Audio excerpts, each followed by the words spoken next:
அனைவருக்கும் இனிய காலை வணக்கம்.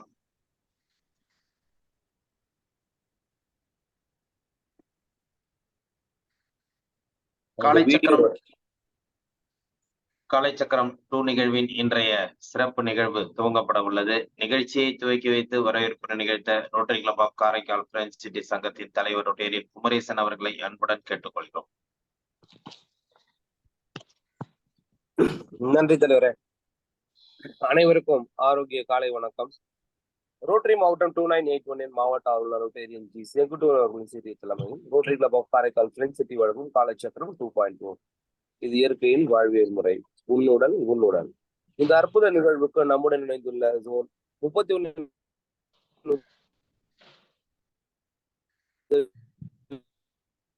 ரொட்டேரியன் ஆர் சம்பத் அவர்களையும், ரூபி பாஸ்கர் அவர்களையும், rotary club of Karaikal French சிட்டியின் செயலாளர் ரொட்டேரியன் பி சிவசங்கர் அவர்களையும், காலைச்சக்கரம் திட்டத்தின் தலைவர் ரொட்டேரியன் ஆர் குணபாலன் ஐயா அவர்களையும்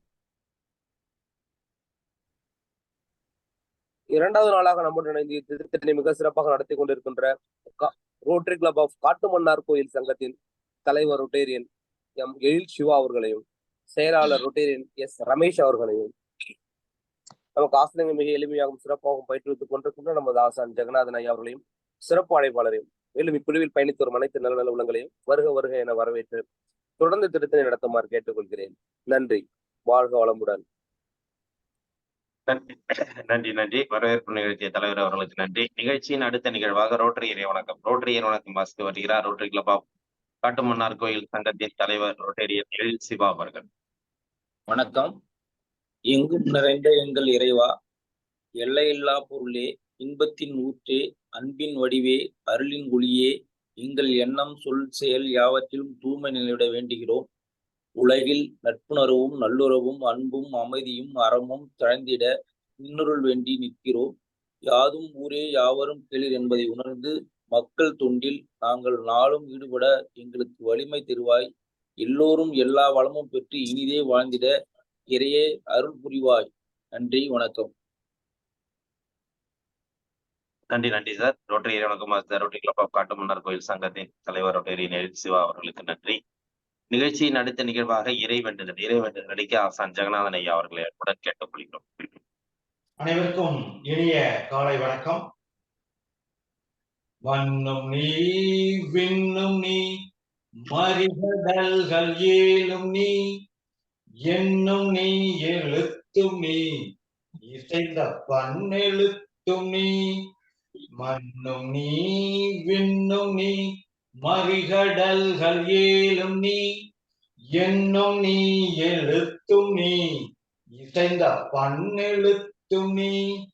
கண்ணும் நீ மணியும் நீ கண்ணுள்ளாடும் பாவை நீ நன்னும் நீர்மை நின்ற பாதம் நன்னுமாறு அருளிடாய். கண்ணும் நீ மணியும் நீ கண்ணுள்ளாடும் பாவை நீ நன்னும் நீர்மை நின்ற பாதம் நன்னுமாறு அருளிடாய். வாழ்க வளமுடன். நன்றி ஐயா. அடுத்த நிகழ்வாக அடிப்படை வணக்கம். வைகரை துயிலெழு. அன்னைக்கு வணக்கம், தந்தைக்கு வணக்கம், ஆசான் அவர்களுக்கு வணக்கம். வைகரை துயிலெழு. அன்னைக்கு வணக்கம், தந்தைக்கு வணக்கம், ஆசான் அவர்களுக்கு வணக்கம். வைகரை துயிலெழு. அன்னைக்கு வணக்கம், தந்தைக்கு வணக்கம், ஆசான் அவர்களுக்கு வணக்கம். வணக்கம் ஐயா, வெற்றி உறுதி. வணக்கம் ஐயா, வெற்றி உறுதி. வணக்கம் ஐயா, வெற்றி உறுதி. தன்னை சூழ்ந்ததறி வெற்றி உறுதி. தன்னை சூழ்ந்ததறி வெற்றி உறுதி. தன்னை சூழ்ந்ததறி வெற்றி உறுதி. வாழ்க வளமுடன். நன்றி நன்றி ஐயா. நிகழ்ச்சியின் அடுத்த நிகழ்வாக சூரிய வணக்கம் மற்றும் தொடர் ஆசன பயிற்சிகள்.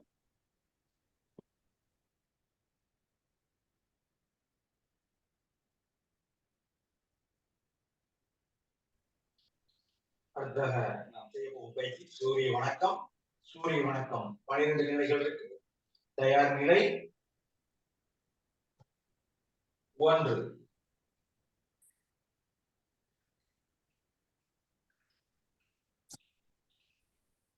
இரண்டு, கால் முட்டி வணங்காம பாத்துக்கிறோம்.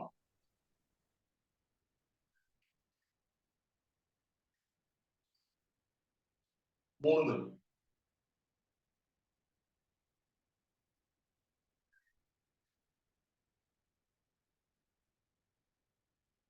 4, இடது கால் முன்னாடி,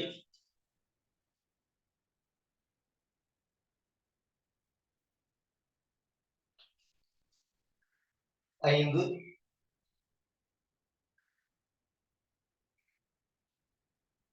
6,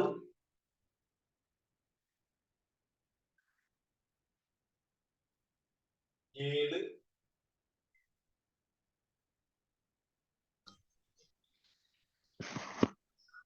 8,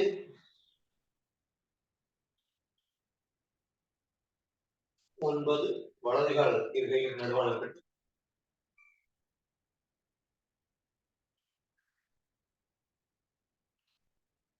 10,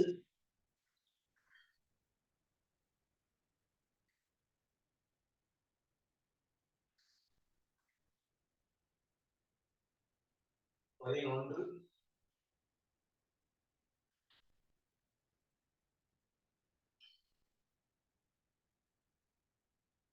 12.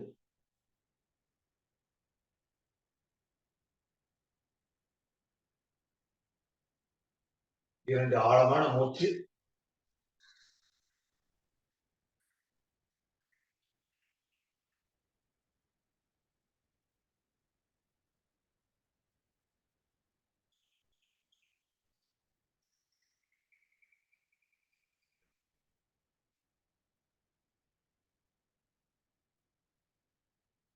சூரிய வணக்கத்தின் பயன்கள்: கண் சம்பந்தமான தொந்தரவுகள் சரியாகிறது. அனைத்து உறுப்புகளுக்கும் ரத்தோட்டம் சீராக போய்விடுகிறது. இதயம் சம்பந்தமான தொந்தரவுகள், வாதம் சம்பந்தமான தொந்தரவுகள், மூட்டு வலி, அனைத்து தொந்தரவுகளும் இந்த ஒரே பயிற்சியில் நம்மளுக்கு சரியாகும். அடுத்ததாக ஆசனம் பயிற்சி. ஆசன பயிற்சியில் நம்ம முதல் ஆசனமாக கருடாசனம். இடது காலை நல்லா ஊன்றி வச்சுக்கிறோம். வலது காலை அப்படியே முன்னாடி கொண்டு வந்து அப்படியே கொஞ்சமா உடம்பு கீழே இறக்கி வலது கால் வந்து இடது காலோட அப்படியே பிடிக்கிறோம். இடது கையை முன்னாடி வைக்கிறோம். வலது கையை அப்படியே உள்ள போட்டு இரு கைகளையும் இப்படி கும்பிட்ட மாதிரி வச்சுக்கிறோம்.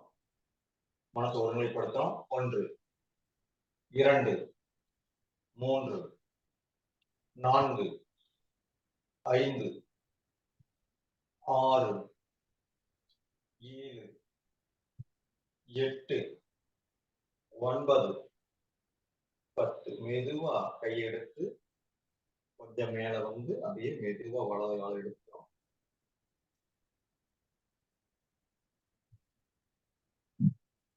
நீண்ட மூச்சு எடுத்து மெதுவா மூச்சு எடுக்கிறோம்.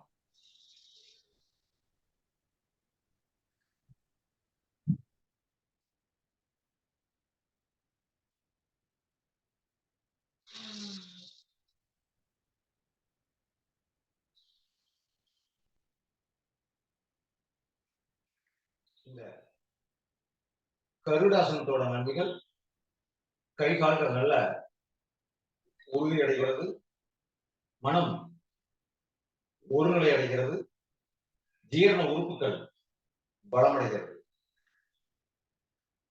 வலது கால் நன்றாக ஊன்றி அப்படியே இடது கால் அப்படியே முன்னாடி கொண்டு வந்து அப்படியே வலது காலோட இடது கால் வைக்கிறோம். இப்போ வலது கையை முன்னாடி வைக்கிறோம். இடது கையை உள்ள கொண்டு வந்து வச்சுக்கிறோம். 1, 2, 3 4 5 6 7 8 9 10. ஒரு நீண்ட மூச்சு.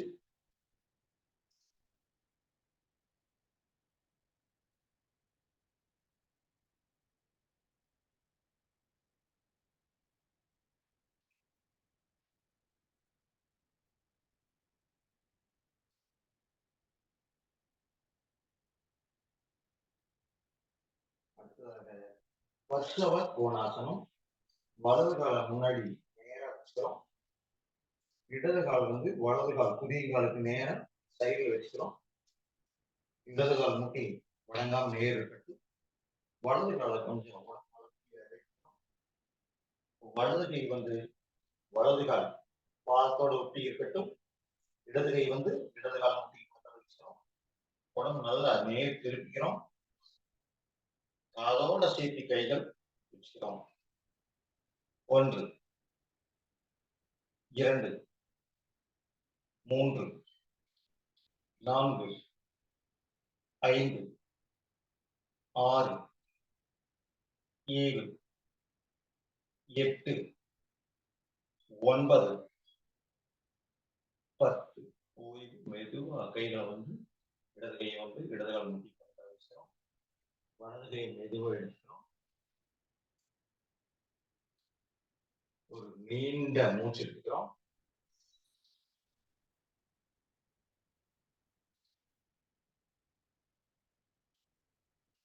இடது காலை முன்னாடி நேர் வச்சுக்கிறோம். வலது காலை வந்து சைடுல வச்சுக்கிறோம். இரு புதிய கால்களும் நேராக இருக்கிற மாதிரி பார்க்கிறோம்.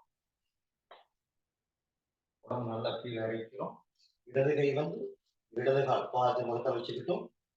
உடம்பு நல்லா நேர் திருப்பிக்கிறோம்.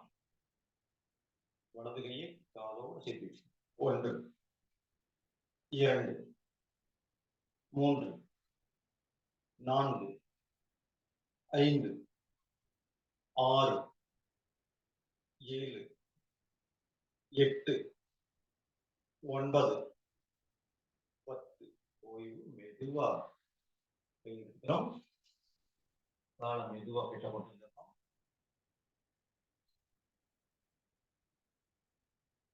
ஒரு ஆழமான மூச்சு.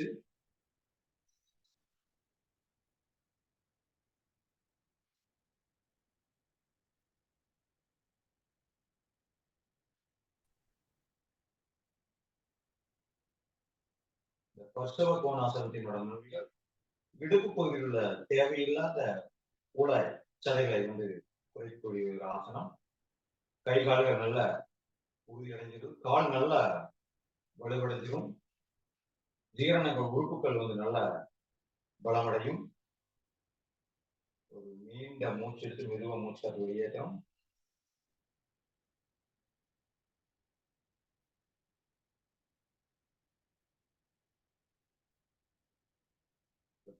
மலையாசனம்.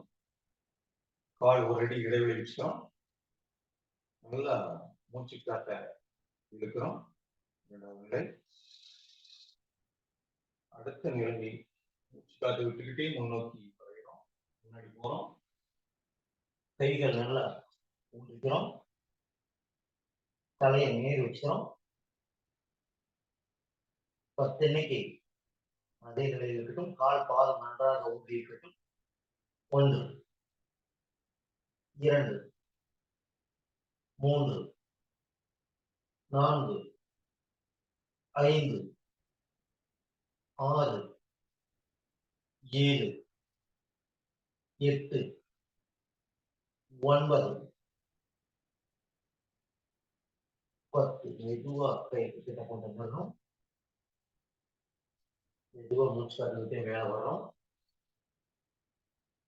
மூச்சு காத்து விட்டுறோம்.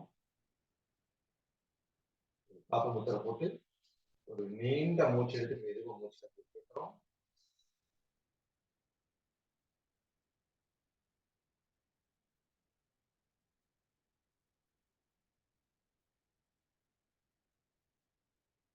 இந்த முன்னாடி வளையக்கூடிய இந்த மலையாசனம் மேலுவாசனம் செய்யறதுனால நம்மளுக்கு நல்லா நினைவாற்றல் அதிகம். தலை வந்து கீழே இருக்கு, ரத்தோட்டம் வந்து நம்ம தலைப்பகுதிக்கு அதிகமா போகுது. அப்ப அங்க இருக்கிற தொந்தரவுகள் எல்லாம் நம்மளுக்கு சரி பண்ணும். முடி உதிர்வுகளை வந்து சரி செய்யக்கூடிய ஒரு முக்கியமான ஆசனம் இந்த மேலுவாசனம். அடுத்ததாக அர்த்த கோணாசனம். கால்கள் ஒரு 1.5 அடி இடைவெளி வச்சுட்டோம். இடது கை வந்து இடது பக்கம் முட்டியோட வச்சுட்டோம். வலது கையை வந்து அதோட சேர்த்து கையில் வச்சு இடது பக்கமா போறோம். 1 2 3 4 5 6 7 8 9 10. ஓய்வு. அடுத்தது வலது கை வந்து வலது பக்கம் முட்டி கூட வச்சுக்கிறோம். இடது கை வந்து காலோட சேர்த்து வச்சு அப்படியே வலது பக்கமா போறோம்.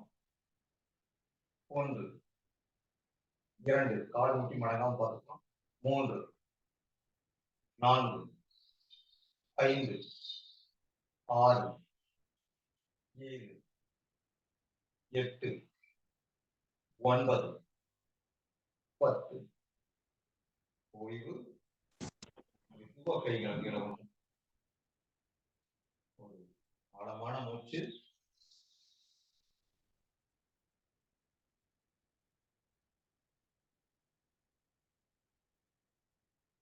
இந்த அர்த்த கோணாசனத்தோட நன்மைகள்: இடுப்பு பகுதியில் உள்ள தேவையில்லாத உளைச்சதிகள் குறைகிறது, கழுத்து வலி சரியாகிறது, கால் நல்ல உறுதி அடைகிறது.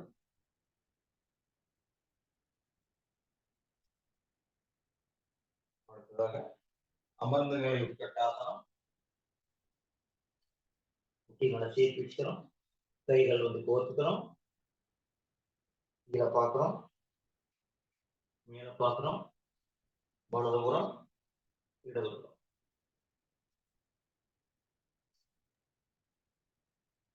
அடுத்ததாக பட்டர்ஃப்ளை.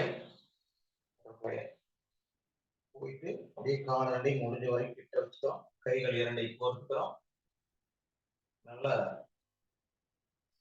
கோர்த்து வச்சு கால்களையும் விரல்களை நல்லா பிடிச்சிக்கிறோம். மெதுவா ஆரம்பிச்சு போக போக அது வந்து வேகப்படுத்துறது எப்படி ஒரு பட்டாம்பூச்சி அந்த மாதிரி நல்ல வேகமா முட்டி வந்து மேலும் கீழே கொண்டு போறோம்.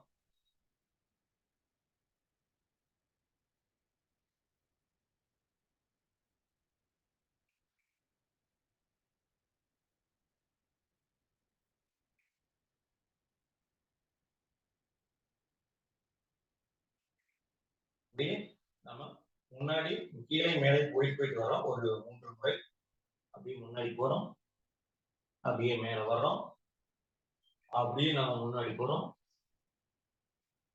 மேல வர்றோம்.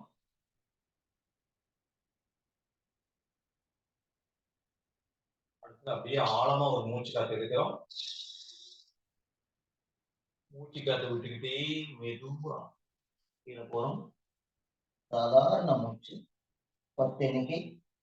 1 2 3 4 5 6 7 8 9 10. மெதுவா மூச்சு காத்துக்கிட்டே மேல வந்துடுறோம்.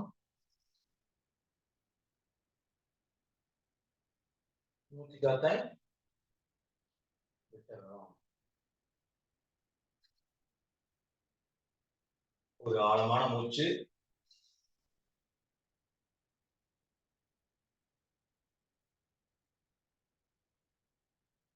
செஞ்சது புதபாதாசனம். முதல்ல செஞ்சது பட்டர்ஃப்ளை எக்ஸசைஸ். அடுத்து செஞ்சது ஆசனம்.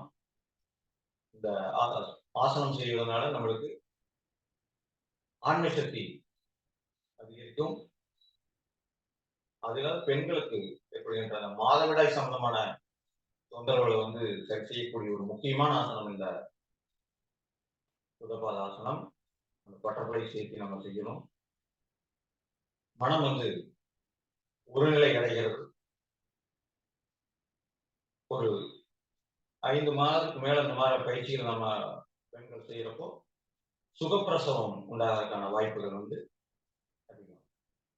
ஆலோசனைப்படி வந்து பாத்தீங்கன்னா அது மாதிரி குழந்தை கர்ப்பமா இருக்கும்போது ஆலோசனைப்படி அது கேட்டு நம்ம செய்யணும். ஒரு நீண்ட மூச்சு.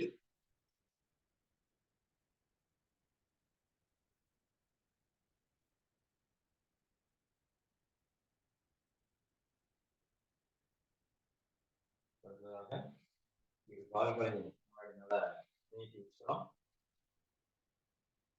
ஒரு அடி இடைவெளி வச்சுக்கிறதுக்காக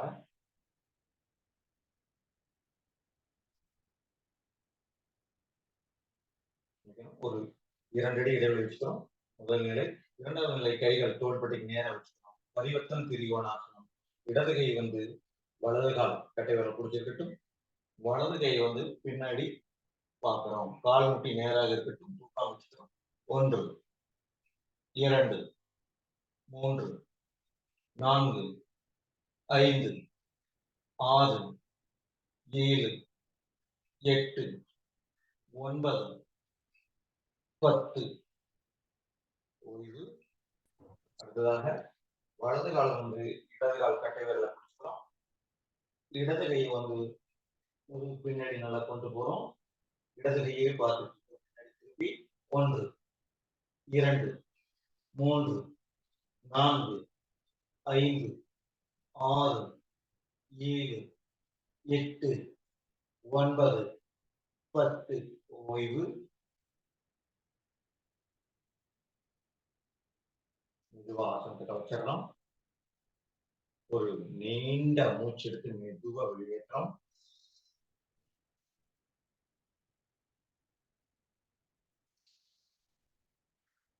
இந்த பரிவர்த்தன திரிகோணாசனத்தினோட நன்மைகள்: இடுப்பு பகுதியில் உள்ள தேவையில்லாத ஊடச்சதைகள் குறைகிறது. முதுகுத்தண்டு நன்றாக திருக்கப்படுகிறது. முதுகு வலி, இடுப்பு வலி சரியாகிறது. கழுத்து வலி, தோள்பட்டை வலி சரியாகிறது. ஜீரண உறுப்புகள் நல்ல பலமடைகிறது. ஒரு நீண்ட மூச்சு எடுத்துக்கிறோம்.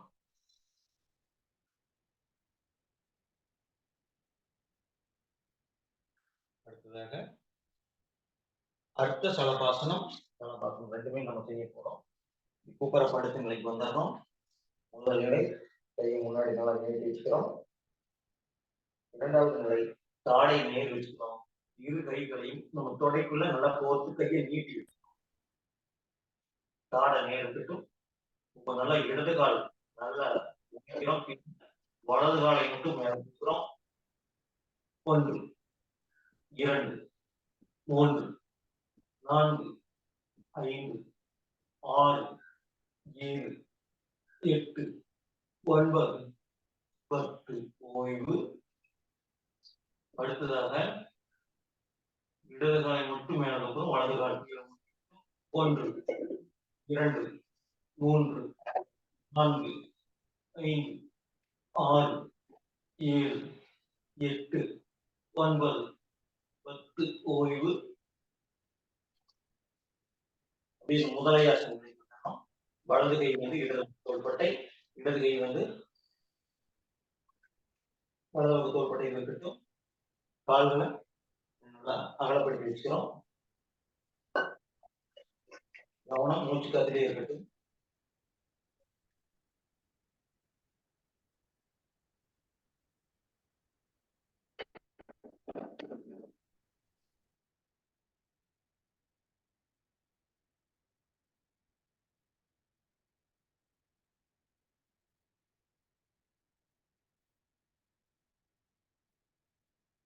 படுத்த நிலை செய்யறப்போ இந்த மாதிரி கொஞ்ச நேரம் ஓய்வு எடுத்துட்டு அடுத்த ஆசனத்துக்கு போறது சிறப்பு. அடுத்ததாக சலபாசனம். கை முன்னாடி நீட்டி வச்சுக்கிற முதல் நிலை நீட்டி கொடுத்த அறையில் இருக்கட்டும். புதியங்காலை பெறுவதை சேர்த்து வச்சுக்கிறோம். இரண்டாவது நிலை தாடை நேர் வச்சுக்கிறோம். இரு கைகளையும் தொடைக்க உள்ள வச்சு நல்லா கோர்க்கிறோம். கால் முட்டி உதயங்கால் பெருவாள் சேர்ந்திருக்கட்டும். அப்படியே இரு கால்களையும் சேர்த்து வச்சு எந்த அளவுக்கு முடியுமோ அந்த அளவுக்கு தூக்கணும் போதும். 1 2 3 4 5 6 7 8 9 10. ஓய்வு. முதலையாசனம். மூச்சு கதையே கவனிக்கிறோம். வயிறு நன்றாக சுருங்கி வையட்டும்.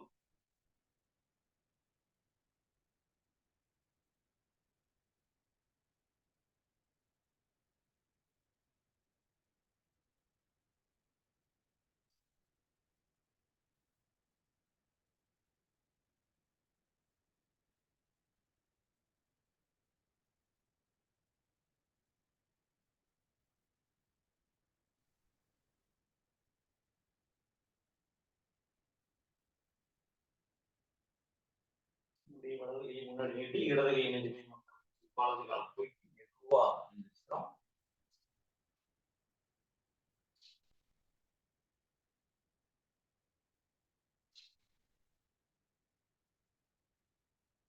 ஒரு நீண்ட மூச்சு எடுக்கிறோம்.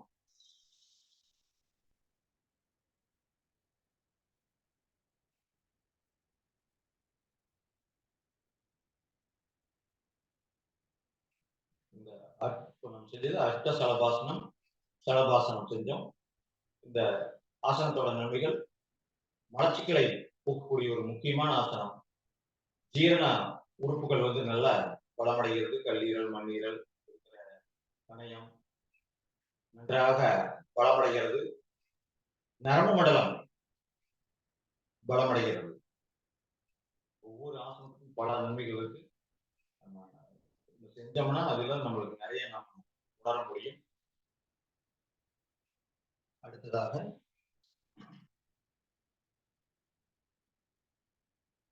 கால் முட்டி நல்லா சேர்த்து வச்சுக்கிறோம். கால் வஜ்ராசன நிலையில முட்டி போட்டிருக்கிறோம். முயலாசனம், சசங்காசனத்துல வந்து 2 நிலை இருக்கு. கை முன்னாடி நீட்டி செய்யறது ஒண்ணு. அடுத்து அப்படியே நம்ம தலையை கீழே வச்சு காலை வந்து பின்னாடி நம்ம புடிச்சுக்கிறோம்.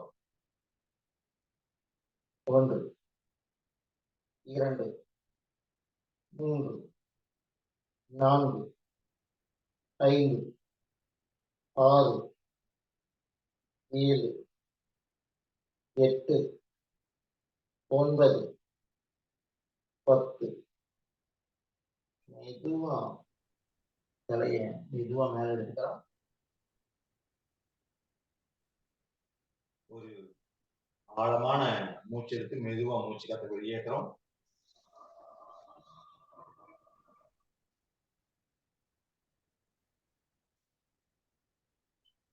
எந்த அளவுக்கு நம்மளால முடியுமோ அந்த அளவுக்கு இந்த ஆசன பயிற்சிகளை வந்து நம்ம உடல்நிலைக்கு தகுந்த மாதிரி நம்ம செஞ்சுக்கணும்.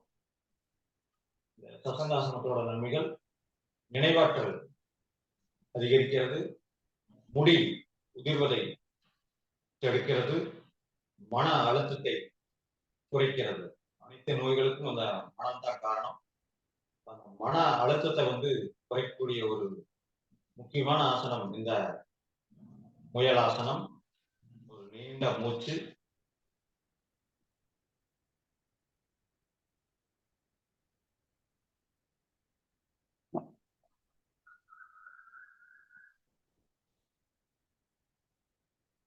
அடுத்ததாக நின்ற நிலையில நின்ற பாதாசனம் செய்ய போறோம்.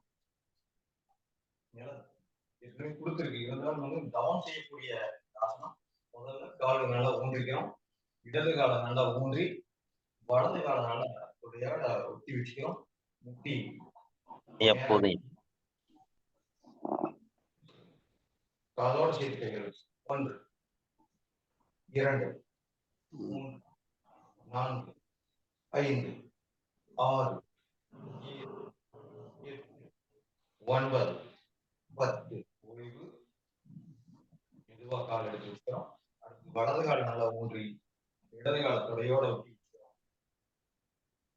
வரிசை கேள்விகள். 1, 2, 3, 4, 5,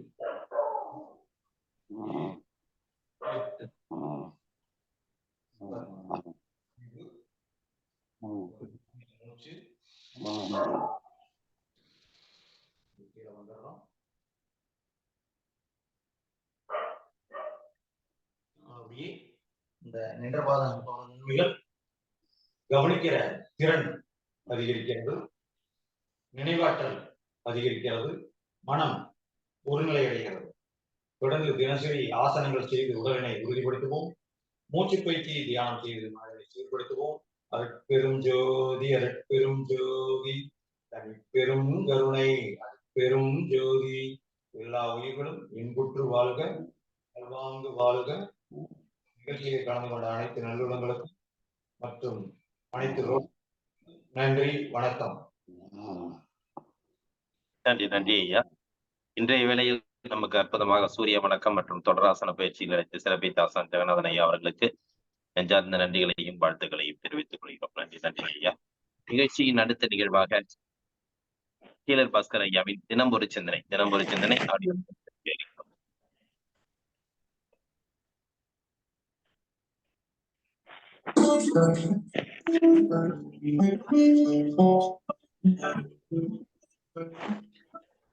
செழிக்கட்டும் விவசாயம், ஈடுபடட்டும் நிர்வாகம். என்ற டிவி நேயர்களுக்கு காலை வணக்கம். நாம ஏன் நல்லா இல்லைன்னா, அதாவது நலமா இல்லைன்னா, மனதில் உள்ள குழப்பங்களே ஒரே குழப்பமா இருக்கும். என்ன குடும்ப பிரச்சனை, பிசினஸ் ஒழுங்கா இல்லை, நம்ம நினைச்ச மாதிரி வாழ முடியல, இப்படி நிறைய குழப்பம் இருக்குங்க. இதெல்லாம் சரி பண்றதுக்கு ஒரு ஐடியா சொல்றேன். இதுக்கு பேரு ஆன்மாவுடன் பேசுங்கள். அது என்ன ஆன்மாவோட பேசுறது, இன்னும் ஆவியா அப்படின்னு? அதெல்லாம் இல்லை. இவருங்க உங்க வீட்டுல சில பேர் சொல்றாங்க, என் பொண்டாட்டின்னு நான் சொன்னா கேட்கவே மாட்டேங்கிறான்னு. எந்த பொண்டாட்டியும் வாயில சொன்னா கேட்க மாட்டாங்க. நீங்க மனசார உட்காந்து பேசி பாருங்க, அது டைரக்டா மனசுக்குள்ள போயிருங்க. இது ஆன்மாவோட பேசுறது. எந்த புருஷங்கிட்டையும் வாயில பேசாதீங்க. அது யாருக்குமே காதே கிடையாதுன்னு வச்சு காதை மறந்துடுங்க. ஆமாங்க, பல பேரு 10 வருஷமா ஒரே விஷயத்த சொன்னாலும் புரிஞ்சுக்கிறது இல்லைன்னு சொன்னீங்கன்னா நீங்க பேசுற ஸ்டைல் சரியில்லை. யாருக்குமே வாயில பேசினா புரியாதுங்க. அவங்கள நினைச்சு கண்ணை மூடி உட்கார்ந்து மனசார, ஏங்க இந்த மாதிரி காரியம் பண்றீங்களே எனக்கு பிடிக்கலைங்க, நீங்க இந்த மாதிரி பண்ணுங்கன்னு சும்மா அந்த ஆன்மாவோடு நம்ம உட்காந்து பேசணும்னா டைரக்டா அவருக்கு உள்ள போயிருங்க. இதாங்க சயின்ஸ். இதுக்கு பேரு ஆன்மாவோடு பேசுங்கள்னு பேரு. இதுக்கு சில உதாரணம் எல்லாம் சொல்றேன். ஒரு நாள் கும்பகோணத்துல ஒரு வீட்டுல தங்கியிருந்தேன். ஒரு பெரிய ஹால் மேல ஒரு பெரிய ரூம், ஒரு 10 பெட் இருக்கிற மாதிரி ஒரு கெஸ்ட் ஹவுஸ். அங்க எல்லா ஜன்னல்லையும் கொசுவலை மாட்டிருக்கு. கதவு திறந்துருக்கு. நான் சேர் போட்டு உட்காந்துருக்கேன். உள்ள வரைக்கும் ஒரே வழி கதவு தான், வேற எந்த வழி எல்லாம் கிடையாது. ஏன்னா கொசுவலை எல்லாம் அடைச்சிருக்கு. நான் உட்கார்ந்து இருந்தேன். காலங்காத்தால இங்க 7 மணிக்கு ஒரு அணிலு குடுகுடுன்னு ஸ்பீட் என்ன பண்ணிச்சு, என்னை தாண்டி ரூம்குள்ள போயிடுச்சு. நான் கதவு முன்னால உட்காந்துருக்கிறேன்னா அந்த அணிலுக்கு போறதுக்கு எங்கேயுமே வழி இல்லை. இவருங்க என்னை தாண்டி தான் போகணும். அது பயந்துருச்சு, நான் மாட்டிக்கிட்டோம்னு சொல்லிட்டு அது எப்படியாவது வெளியே போகலான்னு சொல்லி ஒவ்வொரு ஜன்னலா போகுது, அங்கங்க சுத்துது. எங்கேயுமே சின்ன கேப் இல்லை, எல்லா இடத்துலையும் கொசுவலை போட்டு. அப்ப நானு அந்த அணில் பயந்துட்டு இருந்துச்சுல்ல, நானு அந்த அணில் கூட ஆன்மாவோட பேசினேங்க. அந்த நானு, அணிலு என் ஃப்ரெண்டு, நண்பா, நீ தைரியமாரு, நான் உன்னை ஒண்ணும் பண்ண மாட்டேன், உனக்கு எங்கேயுமே வழி இல்லை, இவரு நீ இந்த பக்கம் தான், என்னை தாண்டி தான் நீ வெளியே போகணும், தேடாதேன்னு ஆன்மாவோடு நான் மட்டும் கேஷுவலாங்க. புரிஞ்சுங்களா? அப்படி பேச ஆரம்பிச்சோடனே அந்த அணில் அமைதியா நடந்து என் காலுக்கு பக்கத்துல அணில் மெதுவா நடந்து வெளியே போயிருச்சுங்க. இதாங்க ஆன்மாவோடு பேசுறது. உண்மையிலிங்க. இப்ப ஒரு சின்ன உதாரணம் சொல்றேன். இந்த விலங்குகளும் சரி, மனுஷனும் சரி, பறவையும் சரிங்க, மனசார பேசுங்களேன், அதுக்கு புரியுங்க. ஆமாங்க, இந்த ரோட்ல போற நாய் ஏன் தெரியுமா உங்களை கடிக்குது இல்ல குறைக்குது? நீங்க அதை பார்த்து பயப்படுறீங்களா? நாம் பயப்பட்டவுடன் நமது அட்ரினல் சுரப்பின்னு சொல்லுவாங்க. அதாவது கிட்னிக்கு மேல ஒரு முக்கோணமான சுரப்பி இருக்கும், தொப்பி சுரப்பின்னு பேரு தமிழ்ல, ஆங்கிலத்துல அட்ரினல் சுரப்பின்னு பேரு. அந்த சுரப்பி சுரந்துருச்சுன்னா அந்த விலங்குகளை பிடிக்காது. அது உங்களை ஏன் தெரியுமா கடிக்க வருது, கத்துது? அது உங்க மேல கோபமெல்லாம் இல்ல. உங்கள் உடம்பில் அட்ரினல் சுரப்பி சுரந்தவுடன் அந்த விலங்கு என்ன பண்ணுது, நம்மளை எவனா எதிரி ஆயிட்டான், பயப்படுறான்னு சொல்லி உங்களால அவங்களுக்கு ஆபத்து வரக்கூடாதுன்னு சொல்லி அவங்க பிரிகாஷனா கத்துறாங்க, குலைக்கிறாங்க, கடிக்கிறாங்க. ஆமாங்க, ஒரு 1000 பேர் உட்கார்ந்துருக்கிற ஒரு மெடிடேஷன் ஹால்ல எல்லாரும் கண்ணை மூடி தியானம் பண்ண சொல்லுங்க. ஒரு பாம்பு விட்டுருங்க, பாம்பு யாரையுமே கடிக்காது. அது வாட்டுக்கு பாம்பு ஊர்ந்து போய் ஒருத்தர் மடி மேல ஏறி தலை மேலே அது வாட்டுக்கு போயிட்டே இருக்கும்.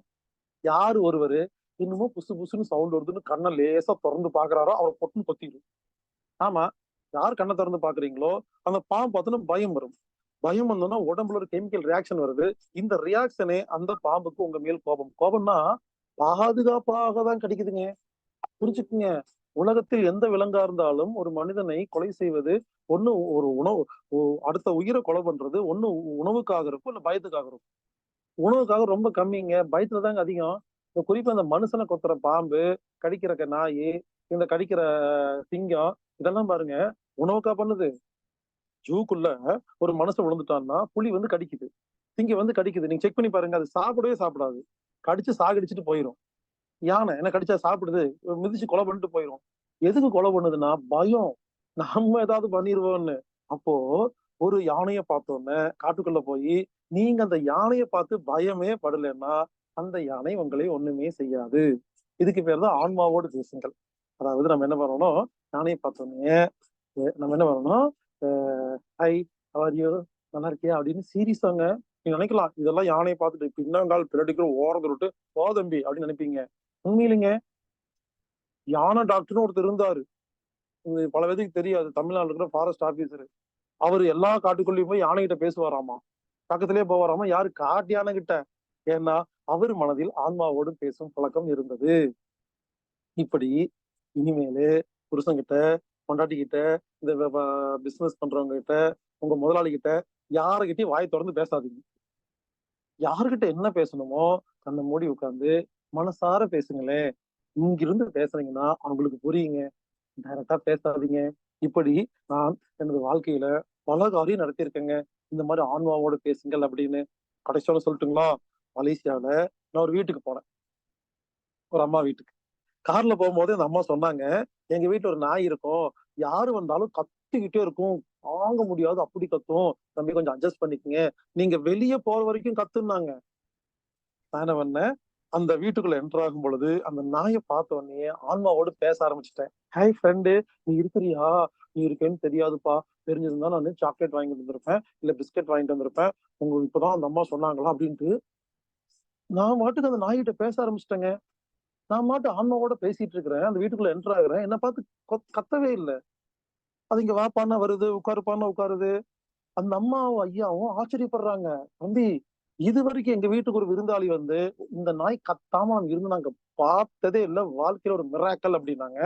நான் அந்த நாய்கிட்ட பேசிக்கிட்டே இருந்தேன் மனசுக்குள்ள. ஹாய், ஹவ் நீ ரொம்ப நல்லா இருக்கிற, அழகா இருக்கிற, அடுத்த முறை வரும்போது உனக்கு நான் பிஸ்கெட் வாங்கிட்டு பேசிட்டே இருந்துட்டு அந்த மாட்டெல்லாம் பேசி முடிச்சுட்டு கடைசியா வெளியே போறேன். வெளியே போனா கத்துதுங்க. உண்மையிலே சொல்றேங்க, ஆன்மாவோடு பேசுங்கள். ஃபேமிலில ரொம்ப ஹெல்ப்ஃபுல்லா இருக்குங்க. குழந்தை படிக்கலையா, உட்காந்து ஏய் நீ நல்லா படி அப்படின்னு நினைங்க, அந்த குழந்தை படிச்சிரும். இப்படி என்ன வேணாலும் பண்ணலாங்க. புரிஞ்சுக்குங்க. யாருக்குமே காதெல்லாம் கிடையாதுங்க. யாரும் சொல் பேச்செல்லாம் கேட்கறதெல்லாம் கிடையாதுங்க. ஆன்மாவோடு பேசுங்கள், நீங்க சொன்னதை செய்வார்கள். செஞ்சு பாருங்களேன். பகல்ல வீட்டுல உட்காந்துட்டு உங்க ஹஸ்பண்ட் இன்னைக்கு நைட்டு 8 மணிக்கு அவர் வரும் பொழுது ஒரே ஒரு சிவப்பு ரோஜா வாங்கிட்டு வராருன்னு கற்பனை பண்ணி ஆன்மாவோட பேசுங்களேன். ஏங்க, எனக்கு ஒரு சிவப்பு ரோஜா வாங்கிட்டு வாங்கன்னு இங்கிருந்து நீங்க பேசுங்க. போன்ல சொல்லாதீங்க. அவர் கரெக்டா ஒரே ஒரு சிவப்பு ரோஜா வாங்கிட்டு வந்து நம்ம அவரே வாங்கிட்டு வந்த மாதிரி கொடுப்பாரு. நம்ம நினைச்சுக்கணும் நம்ம தான் பேசணும் அப்படின்னு. எனவே ஆன்மாவோடு பேசுங்கள் என்பது ஒரு அருமையான ஒரு பழக்கம். இந்த பழக்கத்தை வைத்து உடல் நலம், மன நிம்மதி, புத்தியில் தெளிவு, குடும்ப நலம் வேணுங்கிற ஆசைப்படுற விஷயத்தை அடையிறதுக்குன்னு பல்வேறு விஷயங்களுக்கு இந்த ஆன்மாவோடும் பேசுங்கள் அப்படிங்கிற சப்ஜெக்டை நம்ம பயன்படுத்தலாம். எனவே இனிமேல் வாயை திறந்து பேசாம ஆன்மாவோடு பேசுங்கள். கண்டிப்பாக நம் வாழ்க்கையில் மிகப்பெரிய விஷயங்களை வெற்றி காண முடியும். நன்றி நன்றி ஐயா. இன்றைய வேளையில் அற்புதமாக நமக்கு நல்ல ஒரு சிந்தனையை அளித்து சிறப்பித்த ஹீலர் பாஸ்கர் ஐயா அவர்களுக்கு நெஞ்சார்ந்த நன்றிகளையும் வாழ்த்துக்களையும் தெரிவித்துக் கொள்கிறோம். நன்றி நன்றி ஐயா. இன்றைய நிகழ்வின் சிறப்பு விருந்தினராக நமக்கு சிறப்பிக்க இருக்கும் இறை சாதனை மார்க்கத்தின் இறைமதன் ஐயா அவர்கள் வாழ்வின் ரகசியங்கள் பற்றி தொடர்ச்சியாக நமக்கு பல்வேறு கருத்துக்களையும் நல்ல விஷயங்களையும் அறிவித்து வருகிறார்கள்.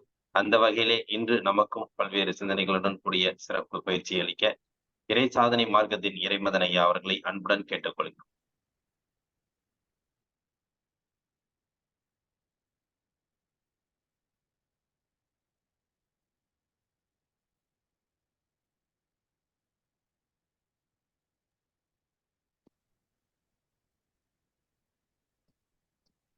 வாழ்க வையகம்,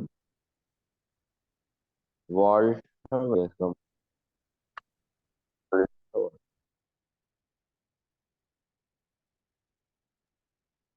குரு வாழ்க, குருவே. எல்லாம் வல்ல அருட்பேராற்றலையும் அதன் அனைத்து தன்மாற்ற நிலைகளையும் ஒரு சேர நினைந்து நன்றியுணர்வோடு வணங்கிக் கொள். அஸ்ஸான் அருட்தந்தை வேதாத்திரி மகரிஷி அவர்களே நம்மோடு சுக்குமமாக நிறைந்திரு. இன்றைய தெய்வீக நிகழ்வுகள் அனைத்தையும் மிக சிறப்பாக நிகழ்த்தி கொடுப்பார். வாழ்க வாழ்க வாழ்க வளமுடன். அன்பர்களே, நாம் ஒரு ஆழமான ஒரு தத்துவ சிந்தனையை சிந்தித்துக் கொண்டிருக்கிறோம். அதாவது மனித வாழ்க்கையினுடைய உண்மை என்ன, மனித வாழ்க்கையினுடைய நோக்கம் என்ன, அந்த நோக்கத்தை அடைவதற்கு நாம் என்னவெல்லாம் செய்தால் போதும் என்கின்ற ஒரு தெளிவான ஒரு சிந்தனையை வேதாத்திரி மகரிஷி அவர்கள் நமக்கு சிறப்பாக வழங்கியிருக்கிறார். அதை ஒரு 12 தத்துவங்களாக நமக்கு சொல்லி இருக்கிறார்கள். அதிலே முதல் 3 தத்துவத்தை நாம் சிந்தித்துக் கொண்டிருக்கின்றோம். தேவைகள் 3 என்ற தலைப்பில். எதற்காக தேவைகள் என்றால், இந்த உடலையும் உயிரையும் நாம நிலைநிறுத்திக் கொள்ள வேண்டும். ஏன்னா இந்த உடலும் உயிரும் இருக்கும்போதுதான் நாம் இந்த பூமிக்கு எந்த நோக்கத்திற்காக வந்தோமோ அந்த நோக்கத்தை நம்மால் நிறைவேற்ற முடியும். அப்போ அந்த உடல் நலமாக இருப்பதற்கு, இன்னும் அந்த உடலிலே இருக்கிற உயிர் வளமாக இருப்பதற்கு நாம சில செயல்களை செய்தே ஆக வேண்டும், கட்டாயம் செய்தே ஆக வேண்டும். அப்படி சில செயல்கள், அந்த செயல்களை செய்யாமல் விட்டுவிட்டால் இந்த உடலில் இருந்து உயிர் பிரிந்துவிடும், இந்த உடல் அழிந்துவிடும். அப்போ இங்க வந்த நோக்கத்தை நம்மால் நிறைவேற்ற முடியாமல் போயிடும். அப்போ இதை செய்யாமல் விட்டுவிட்டால் உயிர் போய்விடும் அப்படிங்கிற சூழல் இருக்கக்கூடியதுதான் தேவைகள் என்று மகரிஷி அவங்க பட்டியலிடுறாங்க. இதுல உணவில்லைன்னா உயிர் போயிடும், அது நம்ம எல்லாருக்குமே தெரியும். உடுத்த உடை, இருக்க இருப்பிடம், இந்த இரண்டுக்கும் அவ்வளவு முக்கியத்துவம் இருக்கு. அப்ப அதைத்தான் மகரிஷி அவர்கள் பசி தாகத்தால் ஏற்படக்கூடிய தேவைகளை நாம் மட்டும் இல்ல எல்லா உயிர்களும் நிறைவேற்றியே ஆகணும். அதற்காகத்தான் அந்த உயிர்கள் பல்வேறு விதமான போராட்டங்களில் ஈடுபட்டு அந்த தேவையை நிறைவேற்றுகிறது. தட்பவெட்ப ஏற்றத்தாழ்வுகளால் ஏற்படக்கூடிய தேவைகளை நாம் உடை மூலமாகவோ அல்லது இருப்பிடம் மூலமாகவோ நாம பூர்த்தி செய்து கொள்கிறோம். இதுவும் நிச்சயமா நமக்கு தேவைதான். இது இல்லைன்னா உடல் துன்பப்படும். உடல் துன்பப்படும் போது உடல் இருக்கிற உயிராற்றல் பாதிக்கப்படும். மூன்றாவது ஒரு தேவை இருக்கிறது, அதைத்தான் இன்னைக்கு சிந்திக்க போறோம்.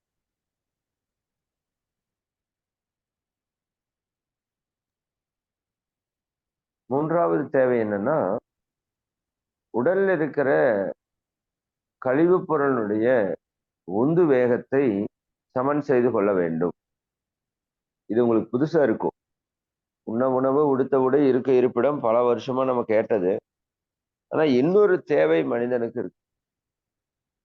உடல்ல இருக்கிற கழிவுகளை வெளியேற்றிக் கொள்வதற்கான வசதி வாய்ப்பு நம்மகிட்ட இருக்கணும். அதிலே குறிப்பாக மகரிஷி இங்க சொல்றது வித்து சக்தி. ஏன்னா உடம்பில் இருந்து 14 கழிவுகள் வெளியே செல்கிறது. இது எல்லாரும் நோட் பண்ணி வச்சுக்கோங்க. உடம்புல இருந்து 14 கழிவுகள் வெளியே போகும். கண்ணுல வர்ற பூளை, காதுல வர்ற பீழை, வாயிலிருந்து வரக்கூடிய கொட்டாவி, வாந்தி, இருமல், தும்மல், விக்கல், பேதி, சளி, உபானவாயு, கொட்டாவி, வியர்வை, வித்து சக்தி, சரிங்களா? இது எல்லாமே வந்து யூரின் மோஷன், சிறுநீர் மலம், இந்த 14 கழிவுகளும் உடல்ல இருந்து வெளியேறக்கூடிய கழிவுகள். நன்றாக புரிந்து கொள்ளணும். இந்த உடல் எதை வெளியே தள்ளினாலும் அது இந்த உடலுக்கு ஆகாதது அல்லது விஷத்தன்மை கொண்டது, கழிவு, சரிங்களா? அப்ப அந்த கழிவுப் பொருட்களினுடைய தேக்கம் தான் நோய் என்று குறிப்பாக நம்ம குடும்பத்தில் இருக்கிற அன்பர்களுக்கு நல்லா தெரியும். உடம்புல நோய் அப்படிங்கிறது என்னன்னா, உடல்ல இருக்கிற தேவையற்ற கழிவுப் பொருட்களினுடைய தேக்கம் தான் நோய். அப்ப அதை நம்ம பயிற்சிகள் மூலமாகவோ, உணவின் மூலமாகவோ, எண்ணத்தின் மூலமாகவோ நாம் அந்த கழிவுகளை வெளியேற்றுவதற்கு தான் யோக பயிற்சிகளை நம்ம முறையாக செய்து கொண்டிருக்கோம். சரி, அப்போ நம்ம உடல்ல வரக்கூடிய இந்த 14 கழிவுகளை நம்ம சரியாக முறையாக வெளியேற்றி கொள்ளவில்லை என்றால் என்ன நிகழும்? உடலிலே நோய் ஏற்படும். அவ்வளவுதான். இப்போ உடல்ல ஏற்படக்கூடிய அந்த நோய் உயிரை பாதிக்கும். நம்ம வந்த நோக்கத்தை நிறைவேற்ற முடியாது. அப்போ உடல்ல இருந்து எந்த கழிவு வெளியேறினாலும் அதை உடனடியாக வெளியேற்ற வேண்டும். சரிங்களா? காலதாமதமின்றி. அதற்காக ஒரு பழமொழி கூட கொடுத்திருப்பாங்க. ஆத்திரத்தை அடக்கினாலும் மூத்திரத்தை அடக்காதேன்னு சொல்லுவோம். ஏன் அப்படின்னா, அதை அடக்கினீங்கன்னா அது உள்ள விஷத்தன்மையாக செயல்பட்டு உடலை இன்னும் பல மடங்கு கெடுக்கிறதுக்கு ஆரம்பிக்கும். எதையுமே உடல் வெளியே தள்ளுதுன்னா அது விஷம், அப்படி வச்சுக்கோங்க. அது இம்மிடியட்டா முடிஞ்ச வரைக்கும் ஸ்பீடா வெளியே எடுத்துரும். ஒரு மோஷன் போகுதுன்னா சும்மா போகாது. நம்ம உடம்புக்குள்ள இந்த உயிர் ஆற்றல், இந்த காந்த ஆற்றல் நம்முடைய பெருங்குடல், மலக்குடல் பகுதியிலே முழுமையாக நின்று அந்த கழிவை வெளியே தள்ளுவதற்கு முயற்சி செய்யுது. சரிங்களா? அப்ப அந்த கழிவை நம்ம இம்மிடியட்டா முடிஞ்ச வரைக்கும் ஸ்பீடா வெளியேற்றுவதற்கு அதுக்கு சப்போர்ட் பண்ணிட்டோம்னா இந்த உடல் ஆரோக்கியமாக இருந்து. அப்ப அந்த கழிவுப் பொருளுடைய உந்து வேகத்தை சமன் செய்து கொள்வதற்கு கழிப்பறை அப்படின்னு ஒரு விஷயம் நமக்கு நிச்சயமா தேவை. அதே சமயம் மனித உடல்ல 14 கழிவுல ஒரு கழிவு வந்து வித்து சக்தி, ஜீவ வித்து குழம்பு என்று சொல்லக்கூடிய விந்துநாது திரவமும் ஒரு விதமான கழிவுதான். அதைத்தான் மகிழ்ச்சி அவங்க சொல்லுவாங்க, தகப்பனுடைய ஒரு கழிவை தாயார் ஏற்று. தகப்பனுடைய ஒரு கழிவை தாயார் ஏற்று தன்னுடைய கழிவையும் சேர்த்து சேர்த்து, இப்ப இரண்டுமே கழிவிலிருந்து வெளிப்படக்கூடியவங்க தான் நம்ம. அதான் உண்மை. அப்போ அந்த வித்து ஆற்றல் அப்படிங்கிறது ஒரு விதமான கழிவுதான். அதை நம்ம சமன் செய்து கொள்வதற்கான முறையான உறவுகளை நாம நிச்சயமாக அமைத்துக் கொள்ளணும். ஏன்னா இல்லறம் அல்லறது நல்லறம் அன்று அப்படிங்கிறது நம்ம எல்லாருக்கும் நல்லா தெரியும். அதாவது இயற்கை துறவரத்தை முன்னிலை நிறுத்தி இருந்தது அப்படின்னா இங்க ஏதோ ஒரு உயிரை படைக்காமல் கூட அது விட்டிருக்கலாம் இல்லையா? ஒரு ஆணையோ ஒரு பெண்ணையோ இரண்டையும் ஏன் படைக்கணும்னா அது இயற்கையினுடைய ஒரு சிஸ்டம். ஆண் பெண் அப்படிங்கிற தன்மை, அதன் மூலமாக சந்ததி பெருக்கத்தை இயற்கை உருவாக்கி இருக்குது அப்படின்னா இது வந்து இன்னைக்கு நேற்றெல்லாம் உருவாக்கப்பட்டதில்லை. பல கோடி ஆண்டுகளாக இந்த பூமியில வாழ்ந்துட்டு இருக்கிற உயிரினங்கள் எல்லாத்துக்கிட்டும் இருக்கிற ஒரு தன்மை தான். அப்ப இயற்கையினுடைய சிஸ்டமே எப்படி இருக்குதுன்னா, ஆண் பெண் நட்பு அப்படிங்கிற மாதிரிதான் இருக்கு. அப்ப அந்த ஆண் பெண் நட்பு சரியாக முறையாக இருப்பதற்கு அதற்கான ஒரு வாய்ப்பை நாம ஏற்படுத்தி வைத்திருக்கணும். அதான் முறையான காலத்திலே திருமணம் நிகழ்ந்து, இந்த திருமணத்தினுடைய நோக்கமே என்னன்னு பாத்தீங்கன்னா, வித்து சக்தியை சமன் செய்து கொண்டு அதன் மூலமாக ஒரு சந்ததியை பெருக்கி அந்த சந்ததியை வளர்த்து இந்த சமுதாயத்துக்கு கொடுத்துட்டு போறது. அதுதான் மெயின் கான்செப்ட். வித்து சக்தியை சமன் செய்து கொள்வதற்கு தான் கணவன் மனைவி என்ற நட்பை இயற்கையில நம்ம முன்னோர்கள் ஏற்படுத்தி வைத்திருக்கிறாங்க. அது ஒருவனுக்கு ஒருத்தி என்ற அளவிலே மிக சரியாகவும் இருக்க வேண்டும். ஏன்னா இந்த வித்து சக்தி நம்ம உடம்புல மிக மிக அதிகமான வீரியம் கொண்டது. நல்லா புரிஞ்சுக்கணும். அது பார்க்கறதுக்கு நீர்த்தன்மையாக இருந்தாலும் இந்த உடம்புல நீங்க எலும்ப கரைக்கிற லிக்யூடு கொடுத்தா கூட வித்தை கரைக்க முடியாது. சரிங்களா? வித்தை கரைக்கணும்னா எலும்ப கரைக்கிறதை விட பல மடங்கு ஆற்றல் மிக்க திரவத்தை நீங்க கொடுக்கணும். அது பார்க்கறதுக்கு நீர்மத்தன்மையா இருந்தாலும் அதற்குள்ள இருக்கிற செல்களுடைய அமைப்பு மிக மிக ஆற்றல் கொண்ட ஒரு அமைப்பு. ஏன்னா காயகல்பத்தில் நம்ம தெளிவா பார்த்திருக்கிறோம். நாம் உண்ணக்கூடிய உணவு உடலுக்குள்ளே ரசமாக, ரத்தமாக, சதையாக, கொழுப்பாக, எலும்பாக, மச்சையாக, 7வது தாதுவாக ஜீவவித்து குழம்பாக மாறுகிறது. அப்ப இத்தனையும் ஃபில்டர் ஆகி அது அங்க போகும்போதுதான் அது ஒரு ஆற்றல் மிக்க ஒரு குழந்தையை உருவாக்கக்கூடிய அளவுக்கு அதுக்கு வலிமை, அதுக்கு வல்லமை இருக்கும். சரிங்களா? அப்ப அப்படி இருக்கிற அந்த வித்து சக்தியை நம்ம சரியாக முறையாக காலத்திலே வெளியேற்றிக் கொள்ளவும் வேண்டும். ஏன்னா இன்னைக்கு குடும்பத்துல பல சிக்கல்களுக்கு அடிப்படை காரணம், இன்னும் பல அன்பர்களுக்கு உடல் மனநல பிரச்சனைக்கு அடிப்படை காரணம் இந்த வித்து சக்தி சரியாக முறையாக வெளியேறாததுதான். அது கணவன் மனைவியே ஆனாலும் ஒண்ணு திருமணத்திற்கு முன்பு அதை தவறாக முறையற்ற வழிகளிலே அதை நாம் வெளியேற்றிக் கொள்கிறோம். அது ஒரு பிரச்சனை இந்த சமுதாயத்தில். மதுரை சொல்லுவாங்க, வித்தளவு அழுத்தமோடு தூய்மை கொப்ப விளைவாகும் உடல் கட்டு மனதின் தன்மை. அந்த வித்து எந்த அளவுக்கு அழுத்தமா தூய்மையா இருக்குதோ அந்த அளவுக்கு உன்னுடைய உடல் ஆரோக்கியமும் மனதினுடைய தன்மையும் இருக்கும். வித்தினது பெருமையினை உணரா முன்னம் வீணாக அளவு முறை மாறி மீறி. வித்தினது பெருமையினை உணரா முன்னம் வீணாக அளவு முறை மாறி மீறி வித்ததனை செலவழிப்போர் உயிர் நட்டமாம்.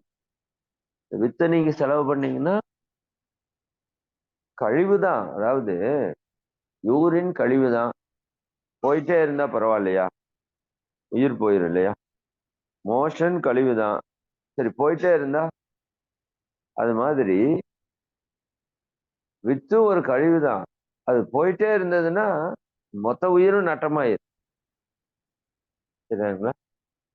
வித்ததனை அளவு முறை மாறி மீறி செலவழிப்போர் உயிர் நட்டமாம். விளைவாக நோய்கள் பல உருவெடுக்கும்.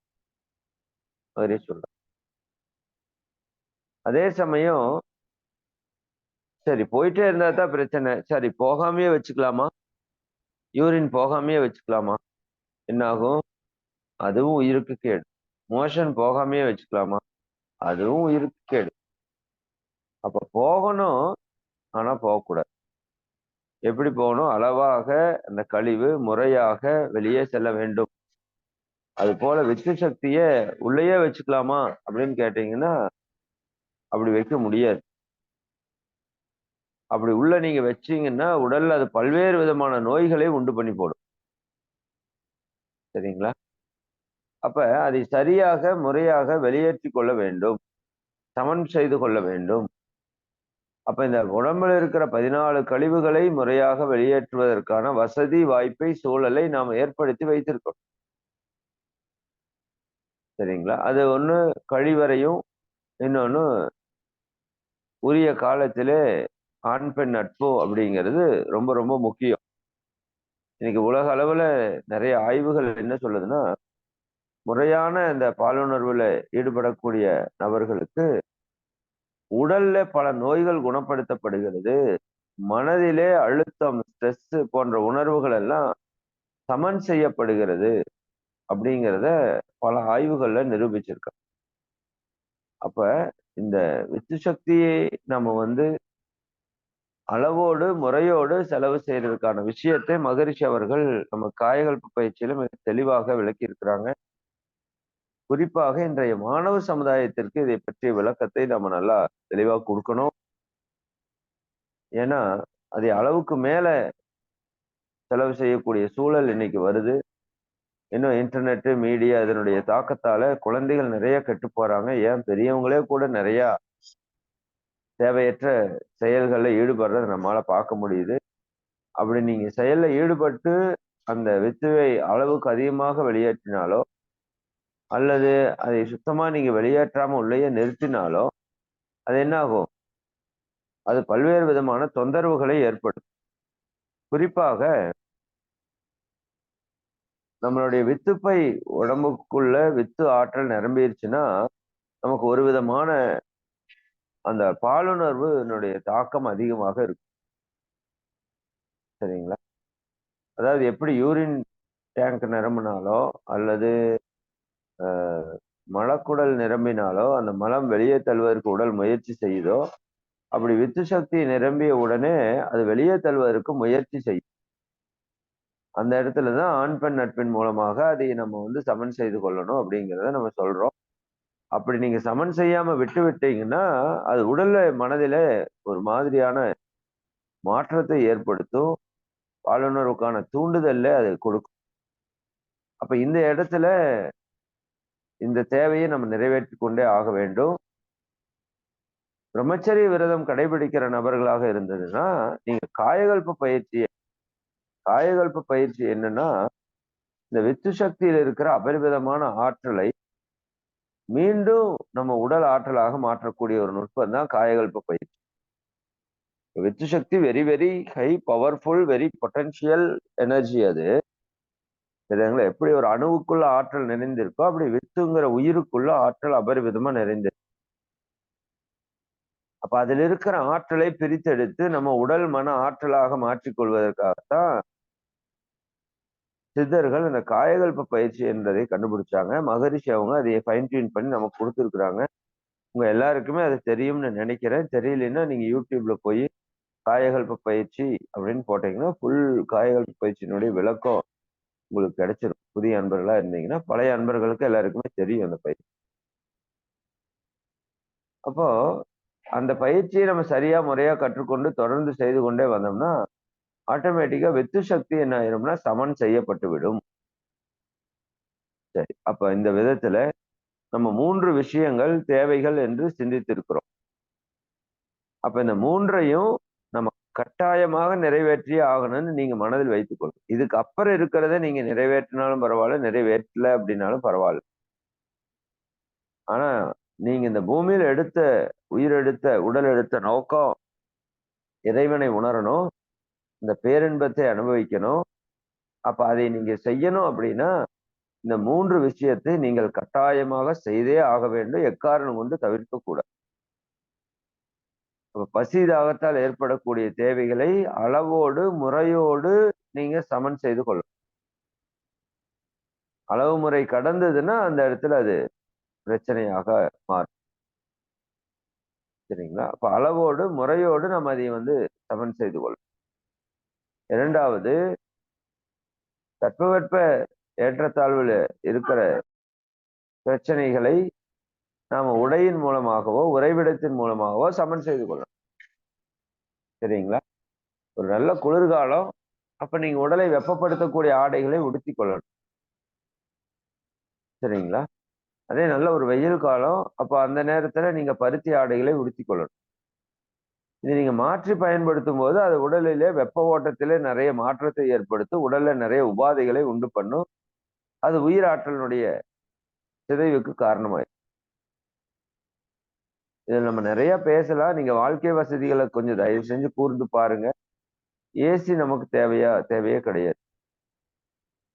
சரிங்களா? ஆனா இன்னைக்கு பல பேருடைய வீட்டில ஏசி இருக்கிறத நம்ம பார்க்கிறோம். இது தட்பவெட்ப சூழல்ல இருந்து நம்மை பாதுகாப்பதற்கு அப்படிங்கிற மாதிரி நீங்க நினைத்தாலும், ஆனா அதிலிருந்து வரக்கூடிய விஷ காற்று நம்ம உடல்ல பல்வேறு விதமான நோய்களை ஏற்படுத்தி.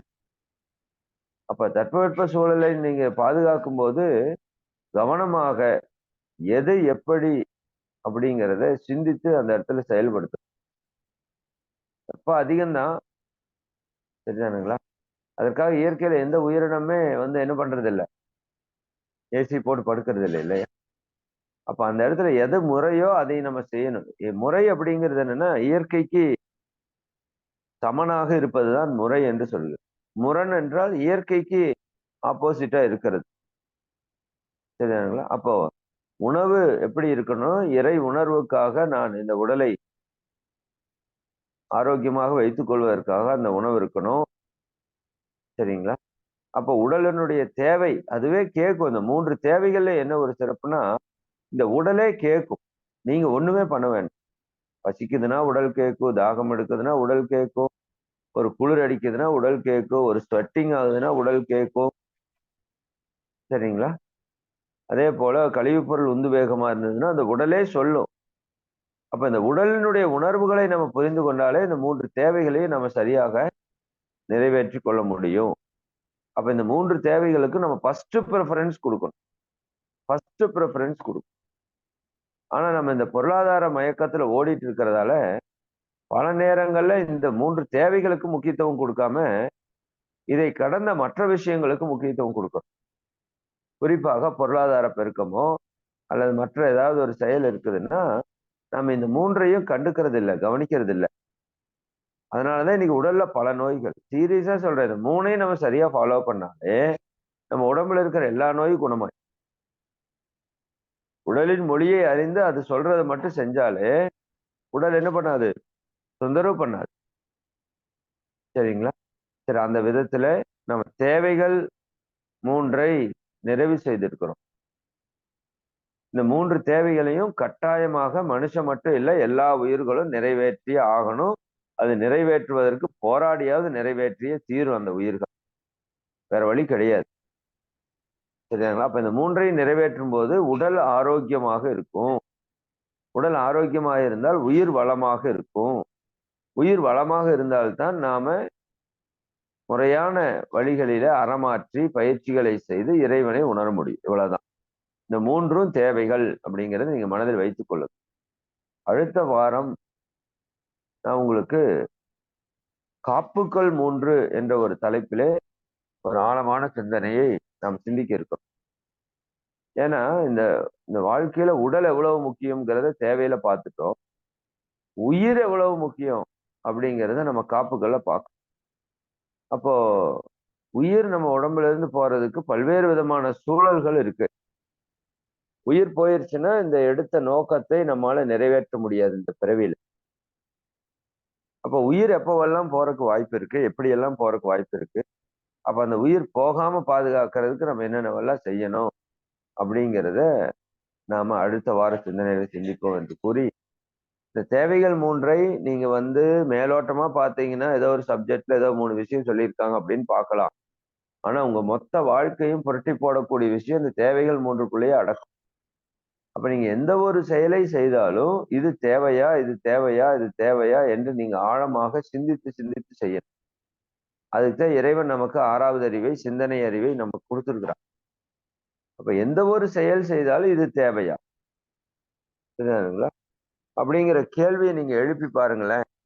நம்ம வாழ்க்கையில பல்வேறு விதமான செயல்கள் தேவையே இல்லாம நம்ம செய்து கொண்டிருக்கிறோம், சரிங்களா?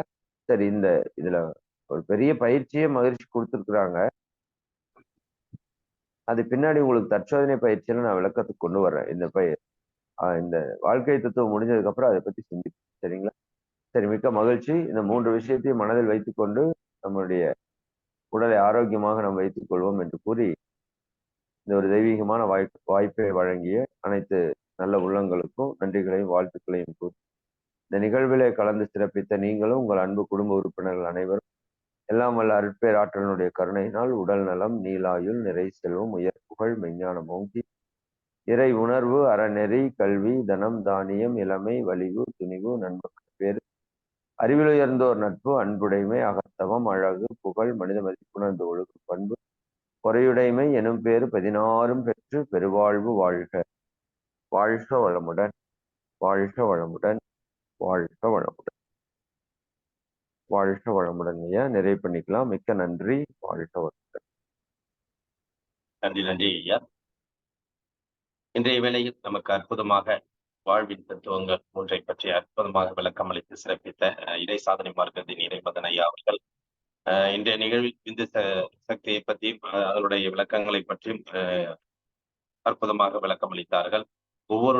ஒவ்வொரு கருத்துக்களும் அனைவருக்கும் நல்ல ஒரு புரிதலை ஏற்படுத்தி இருக்கும். ஏனென்றால் நாம் இன்று நமக்கு எதை நோக்கி செல்கிறோம் என்று எதையும் தெரியாமல் நாம் மாற்று சிந்தனையோடு செல்கிறோம் என்பதை பற்றி அற்புதமாக விளக்கம் அளித்து நாம் எந்த சிந்தனையில் வாழ்ந்தால் நன்றாக இருக்கும் என்பதை பற்றியும் நல்ல ஒரு விளக்கத்தை அளித்து சிறப்பித்த இறை சாதனை மார்க்கத்தின் இறைமதன் ஐயா அவர்களுக்கு நெஞ்சார்ந்த நன்றிகளையும் வாழ்த்துக்களையும் தெரிவித்துக் கொள்கிறோம். நன்றிங்க ஐயா.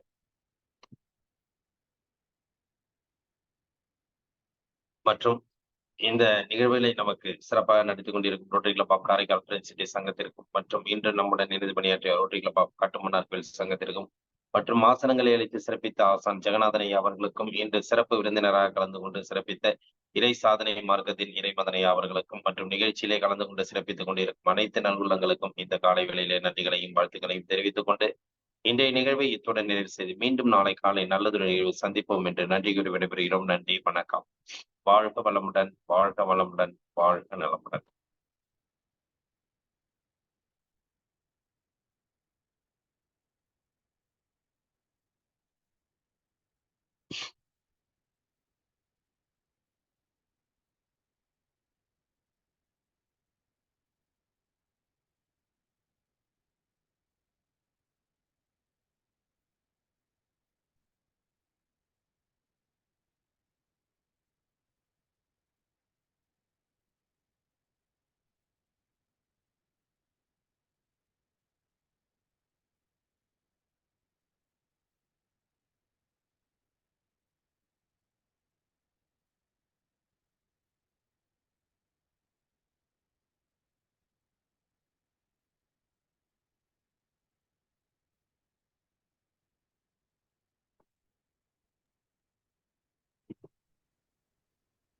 நன்றி ஐயா, வாழ்க வளமுடன்.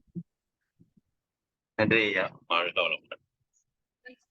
நன்றி ஐயா, வாழ்க வளமுடன்.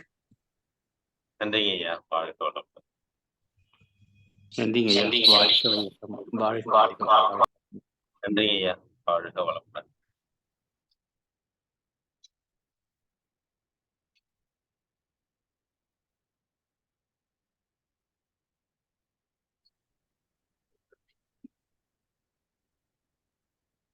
நன்றிங்க ஐயா, வாழ்க வளமுடன்.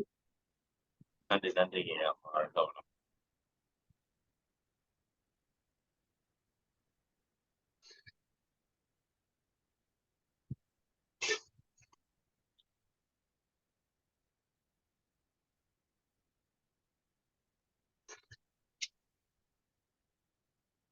குழுவில் உள்ள அனைவருக்கும் நன்றி. வாழ்க வளமுடன்.